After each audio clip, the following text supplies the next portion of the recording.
So I'm sure there's lots of people out there that are heartbroken that they didn't win the free oscilloscope, which was the giveaway. So I did the drawing will be right before this video that I'm going to do actually be tonight that I'm doing that drawing. Pre-filming this, so I'll have this video uploaded already, and instant that winner is released, I'll also post this video, and as you can see, free equipment giveaway number 2. And no, it's not the power meter over there. I'm actually doing, got the power meter hooked up, there's the power sensor hooked up to the communications test set there, just checking all my signal generators, the output level, to make sure they're all correct and still within calibration, something that's a good idea to do. But anyhow, so you didn't win the scope, and you're really just heartbroken. So I think what I'm going to do is for the probably, up until like somewhere around Christmas, once a week, I'll have a free giveaway. So, like previously, like I said in the one with the scope, I have no way of controlling it, but I'm going to ask that if you don't need what's behind the whiteboard here, don't enter in the raffle. I'm trying to get some equipment into the hands of people that are going to be taking the course and just getting into electronics and don't have equipment. And the other thing is something that I guess you could say a problem I ran into with the first giveaway. Now, I ended up pinning a post in there. Do not enter more than one time. Now, the last raffle, I put in that pinned comment that I put. I saw people were entering more than one time. I just deleted, if they entered more than one time, I deleted all their extra entries and told them, if you do enter more than one time after that, I was just going to ban you from entering the contest. So that's going to be the rules for these giveaways from now on. You can only enter one time, so leave one comment, one post says enter, and what I want to see, the first 2 words in it need to be enter giveaway. That way, when we do the drawing, I can look and say, yep, that guy was entered the giveaway. He wants what's behind the whiteboard. So only one entry. If you enter more than one time, it won't count. If I go in, do the drawing, and see that, and then go in and I search through all the people that posted and see that you posted, for more than one entry, your entry's not going to count, and I'll redo the drawing again. So keep it fair, people. Don't cheat. Like I say, I can only ask that you be honest. If you don't really need this, if you already have one, don't enter. But I have no control over that. So enough jibber jabber. What's behind the whiteboard, Mike? We really want it. A free power supply. So this week we're giving away a Isotech model IPS 1603D laboratory style DC power supply. This one does from 0 to 60 volts at 0 to 3 amps. So it's that would be what, 180 watts. So this is a 180 watt power supply. Now this is made in China, so this is not an HP, it's not an Agilent, it's not a Rohde & Schwarz, it's not a $5,000 power supply. But by the same token, it's also not one of the cheap, the ultra low buck Chinese power supplies. These things do sell for several $100s brand new. I've got like 4 of them, I think, so I'm giving one of them away. I've been using these things for years. Honestly, they're just as good as a lot of the other power supplies. Granted, in a true laboratory, yes, you'd probably want something like an HP or something, but honestly, if you're tinkering with electronics, you're just learning electronics, you're working on radios, this is actually probably more than you need. It's actually great for doing that kind of stuff. Has variable voltage. You can adjust the current limit on this, and it's a dual mode, so it has constant current or constant voltage. So turn it on. You would set your voltage to whatever you need the voltage to be, and it's in constant voltage mode. Now, what the constant current means is, now that's the one downfall of cheaper supplies. Like I say, this is not a cheap supply, but it's also not a lab-style supply. The big difference there is you'll find there's no button to push on here that you can just push a button and see what the current limit's set at. So you actually have to short the output, and that's what this is. It's actually a shorting plug. Just insert that in there, and you'll see what happens. The voltage dropped to 0 because it's a dead short, but it's switched over into CC, or constant current mode, and that's what the current limit is currently set at. So that's actually how you adjust the current limit. You short the output, and then with the coarse and fine controls, you adjust it to whatever you want. So, if you wanted 2 amps less, say, And the way I adjust both the voltage and course, or the voltage and current on this style power supply, where it has coarse and fines, what I'll usually do is just set your fine control in the center approximately. Then you can just get close to what you want for a current limit, and then you use the fine control to fine tune in, let's say, to, you know, exactly 2 amps. And then you remove your shorting plug, and now it is limited if you hook up something to this. And this is actually great using this type of supply. So if you've ever worked on a radio that had a dead short, you know, audio amp was dead shorted, or a transistor or MOSFET, you know, final, or like the reverse protection diode was shorted. It's really hard to diagnose stuff like that without pulling parts out of a radio, because the instant you plug it in, it blows the fuse. We don't have a problem with something like this. What you can do is turn it on, but at a very limited current. So what you could do is, you know, set your current limit to something like maybe a 1/2 amp. So, you know, turn it down, like I say, get close, and then use the fine control.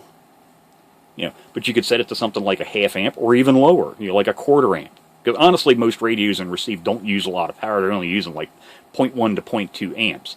So, you know, you could just set it at that really low level, like let's say 0.2 amps, somewhere around there, and then hook it up to your radio, and it's going to prevent the smoke from coming out, because it's a reduced current level, but there's still now power being applied to the radio. You don't have to worry about blowing the fuse, and you can actually go in and then do some diagnostics. You can go in with a voltmeter and actually check and see where is that short at. You know, where does what part is starting to get hot? Because that's another thing you can do. You just go in and start, you know, touching parts inside of it and find out where it's hot.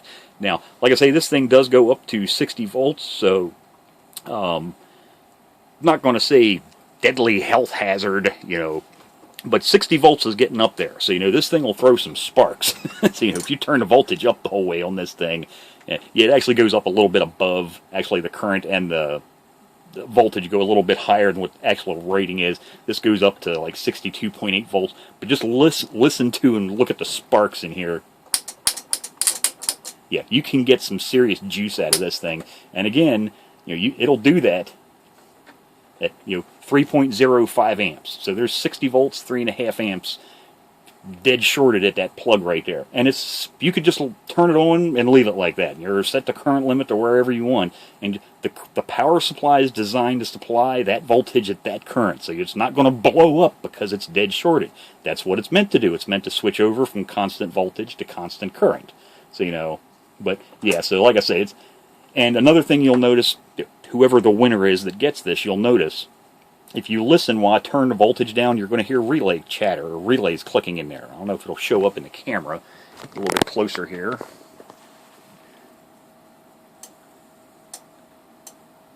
So yeah, you can hear 3 relays. And actually that's very, very common for any power supply that has a fairly higher, I don't want to say high, but a higher voltage. So, you know, something like a 10 or a 20 volt power supply, you're usually not going to hear relay steps. That's because they're switching in different windings from the transformer. So yes, this is a linear power supply. This is not a switch mode power supply. Actually, I'll take the cover off and show you the inside of actually what you're going to get. But yeah, it's a linear power supply. It's another reason I like these things. They're really heavy. Yeah, it's got a handle on there, and you need the handle to pick it up. It's got a lot of weight to it. But yeah, even my high voltage power supplies, like my old HP power supplies, honestly, from back in the 1940s and 50s, you know, they do 500 and 600 volts. So actually, the one does up to 800 volts. When you're turning the power supply up on that, you'll actually hear, I think that 800 volt one has like 8 or 9 steps. You'll hear, once you get to a certain point, you'll hear a relay click, and a relay click, and a relay click. That's because it's switching to different windings on the transformer for different voltages. But it happens very smoothly. But there it is. So yeah, like I say, let me get the cover popped off. I'll show you the inside, and you can actually see exactly what's inside. Because like I say, this is a linear supply. It's not a switch mode. Advantage of a linear supply is very, very quiet. It doesn't have all that digital noise in there, because it's not happening at a very high frequency like switch mode supplies work at. So for working on radios, linear supplies like this are actually preferred. The cheap switch mode supplies can be very noisy, and it's kind of tricky using those to work on radios. Now, high quality ones, like I say, if you get something from HP, Agilent, Roden, Schwartz, one of the high-end companies, yeah, trust me, those things got more filtering in them than you can shake a stick at. But when it comes to the cheaper supplies, yeah, I actually try to avoid those, because those can actually sometimes cause problems. Now, do all of them do it? No. If they're well designed, it shouldn't have a bunch of RF noise coming out through the jacks on the front. But with linear supplies, you just don't have to worry about that, period, because there is no high frequency, switching circuitry in there, bumping the voltage up into the hundreds of volts and then stepping it back down. So let me pause the video, get the cover off, and you can actually take a look at the innards.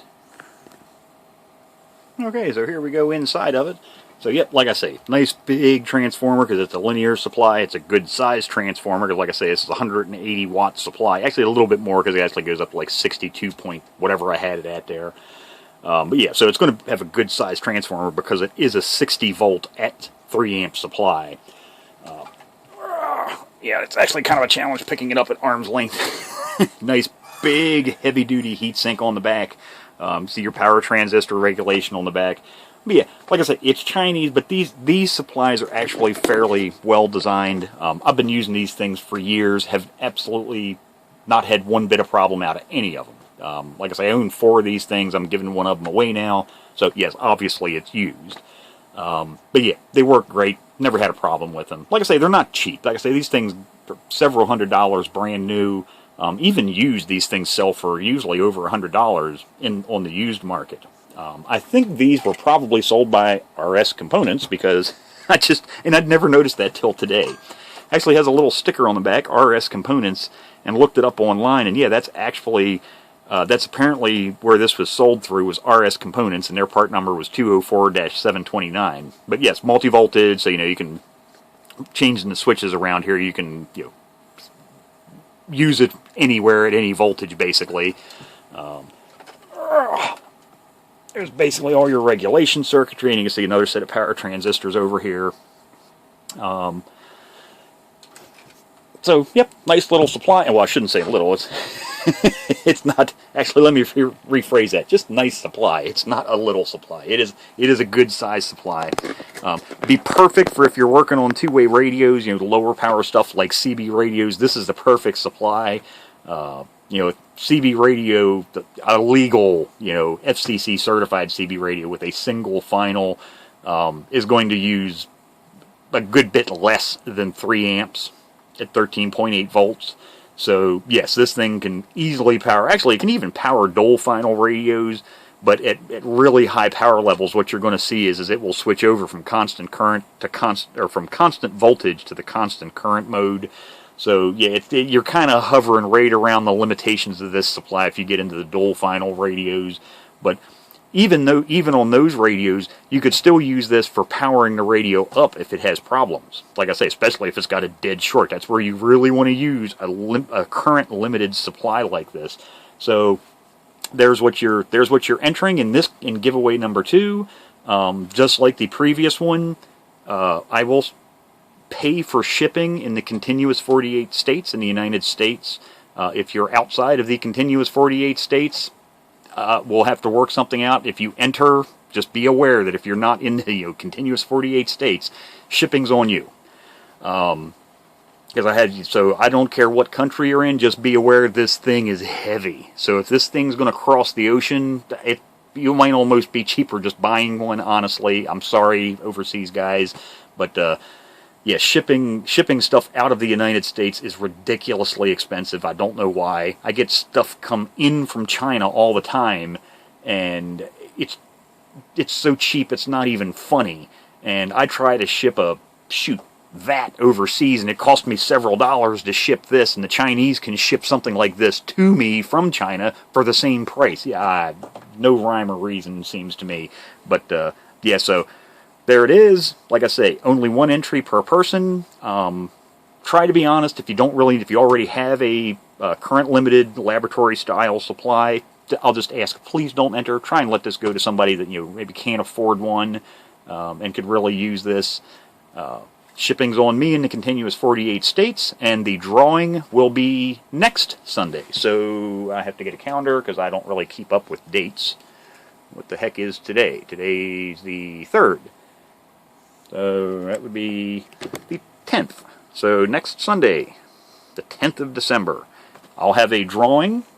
I will do a drawing at 8 o'clock, so I'll record, break out the computer. Buddy sent me a link to that website that he uses for the automated drawings. Just a website you go to, you enter your YouTube video, a link to your YouTube video, and then it randomly picks from the replies or the comment section, and that's what I'll be using for the drawing. So, yeah, like tonight for the oscilloscope, I'll be doing at 8 o'clock. I'll fire up the computer, I'll go to that website, punch in my web address, do a random drawing, and then I'll upload that video to YouTube to show who won it, and then as soon as that drawing's over, I'll upload the video for this one, and this drawing will be next Sunday. So, good luck to all the entrants. I hope it finds like the oscilloscope, I hope this finds a happy home, somebody that can really use it. Like I say, these are nice supplies, been using these things for years, never had a bit of problem out of them, they work great, good sturdy supplies. They may be made in China, but honestly, especially considering the type of stuff most of you are going to be working on, this is probably more than what you need.